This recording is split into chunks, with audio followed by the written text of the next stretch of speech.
मैं इस जन्म शती समारोह के अवसर पर मैं तमाम कर्मचारियों एवं सभी इस सभागार में उपस्थित जनों को मैं अपना मुबारकबाद देता हूं, हार्दिक अभिनंदन करता हूं, तहे दिल से आपका नमन करता हूं। साथियों, बहुत तरह की बात हो गई।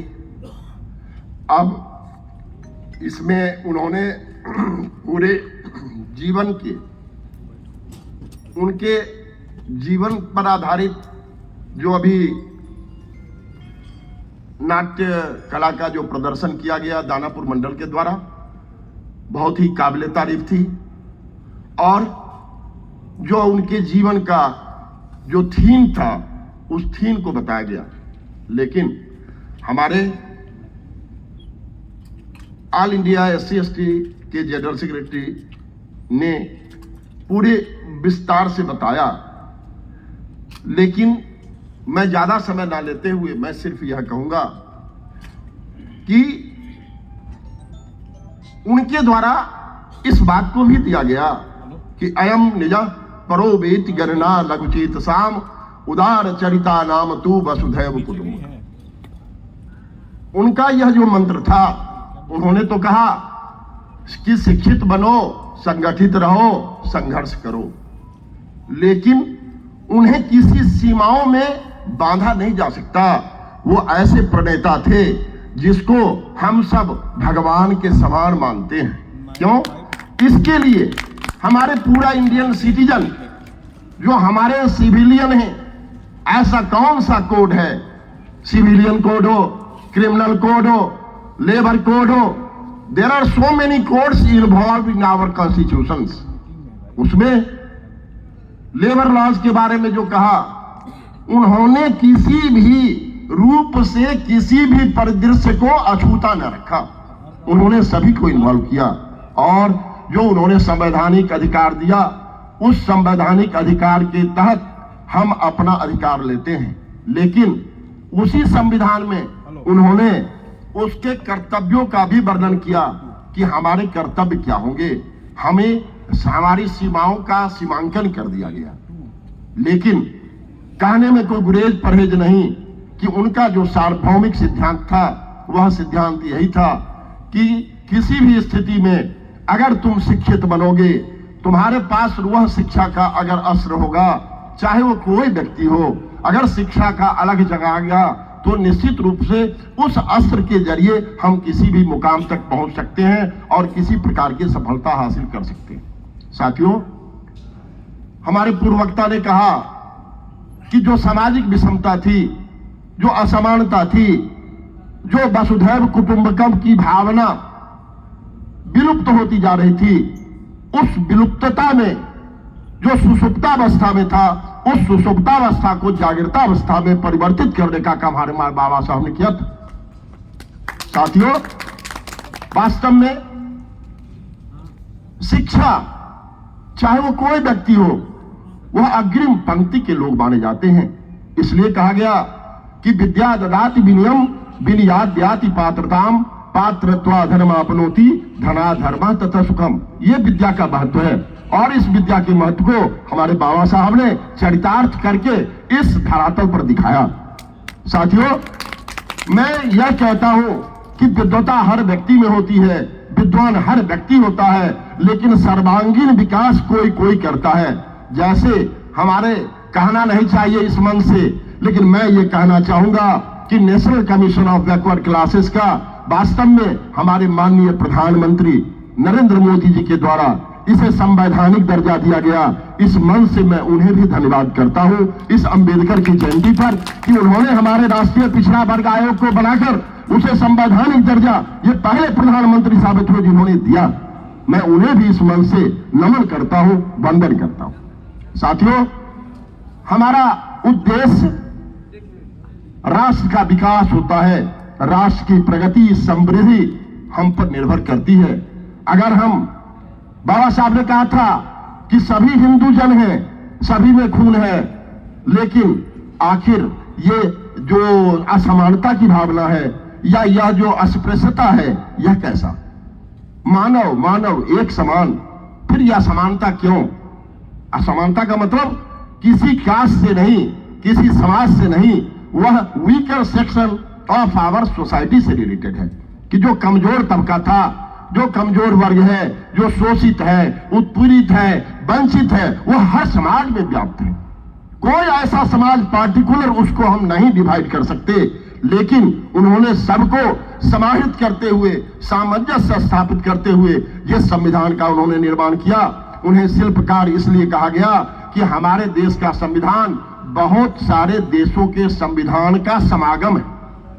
सभी देशों के संविधान को उन्होंने अध्ययन करते हुए, अभी मैं नाटक में देख रहा था कि एक व्यक्ति अगर कोई पीजी की डिग्री लेता है तो वो इंडिविजुअल डिग्री लेता है, डबल डिग्री लेता है, ट्रिपल डिग्री ले सकता है, लेकिन 32 डिग्री लेना मैंने समझता हूं कि आज के भारत के इतिहास में वह इतिहास के पन्ने में कोई दोहराया जाए। इसलिए साथियों, इनके प्रति सच्ची श्रद्धांजलि मैं इस रूप में मानता हूं कि हमारा जो अपना कर्तव्य है, कर्तव्य की हिफाजत रखते हुए, करते हुए अपने संवैधानिक अधिकार को हनन ना होने दें। और मैं इस श्रद्धांजलि के अवसर, ये जन्मशती के अवसर पर मैं आप सबों से आग्रह करूंगा कि जो हमारे लिए कानून बना, वह कानून हमारे लिए नहीं बना, पूरे भारत के जनहित के लिए बना, पूरे भारत के नागरिक के लिए बना। और वह नागरिक संहिता और जो संविधान की मूल प्रस्तावना, सबों को देखने से आपको स्वयं पता चल जाएगा कि वास्तव में उनके अंदर कितनी विद्वता थी। और वो सरस्वती मां के वरद पुत्र थे। सरस्वती उनके जिह्वा प्रवास करती थी और आज उस सरस्वती के वरद पुत्र के रूप में उन्होंने जो संविधान की आख्या किया, संविधान की व्याख्या दी, संविधान में हर लेबर लॉज क्या होगा, मजदूर का संबंध क्या होगा, औद्योगिक संबंध क्या होगा, हमारा राइट टू इंफॉर्मेशन क्या होगा, हर चीज जो भी आज देख रहे हैं उसका बेसिकली अगर निवेशन है तो वो हमारे कॉन्स्टिट्यूशन से है। साथियों, आपको मालूम होगा कि हमें आरोप पत्र मिलता है, आरोप पत्र का हम जवाब देते हैं।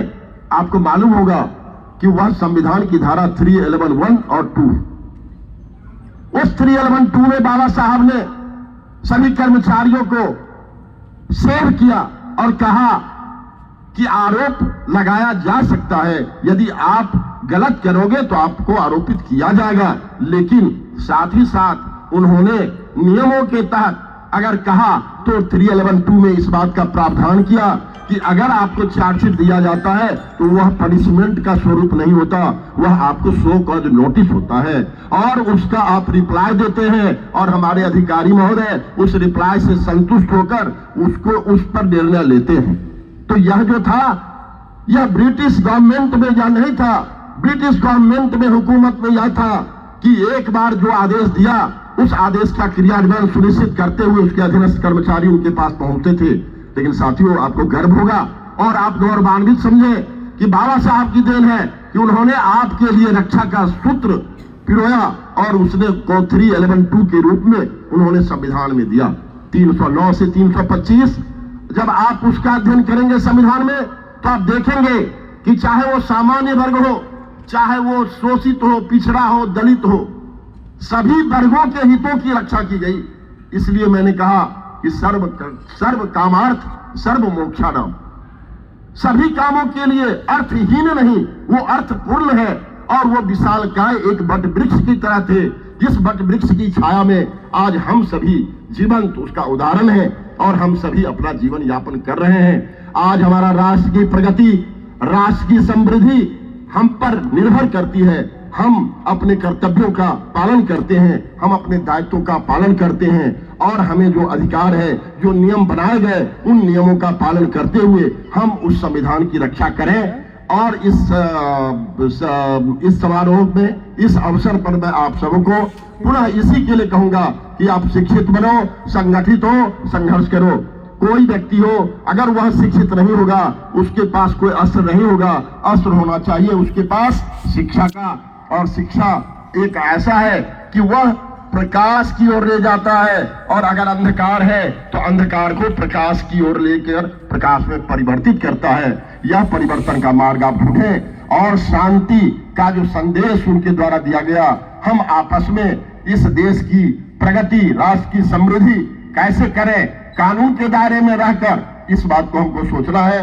और मैं पुनः आप सबों का हार्दिक अभिनंदन करते हुए मैं माननीय महाप्रबंधक महोदय, ऑल PHODs, इस सभागार में उपस्थित हमारे सारे कर्मचारी, हमारे CPO sir, deputy CPO IR sir, मैं सबको मैं तहे दिल से धन्यवाद देता हूं कि वास्तव में आपने जो यह समागम जो बुलाया, इस समागम से यह प्रतीत होता है कि वास्तव में आपके विचार, आपके वसूल और आपके सिद्धांत वास्तव में बाबा साहब के सिद्धांतों से तालमेल खाता है। आपने मिलाया, आपने बुलाया और सभी लोग इसको जन्मशती समारोह को मनाए। इसके लिए हम पुनः आप सबों को धन्यवाद देते हैं, खैर मकदम करते हैं। जय हिंद, जय भारत, जय संविधान, जय भीम।